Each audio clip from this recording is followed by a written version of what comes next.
Today I've got 2 tips for you for the price of one. We're talking about drain cleaner and what to do before you call the plumber. The first cleaner is 1 cup of baking soda, 1 cup of table salt. Pour that into the drain opening. Follow that with a big pot of boiling water. Now start at the outside and work around to drive that soda and salt down the drain. Walk away 30 minutes, come back, flush with cold water, and hopefully that drain will be free flowing.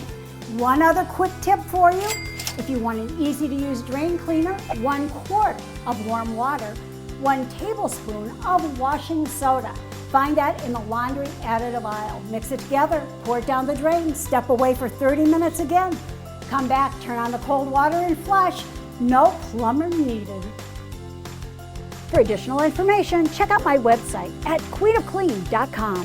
Follow me on Facebook and Twitter, and thanks for talking dirty with the Queen of Clean.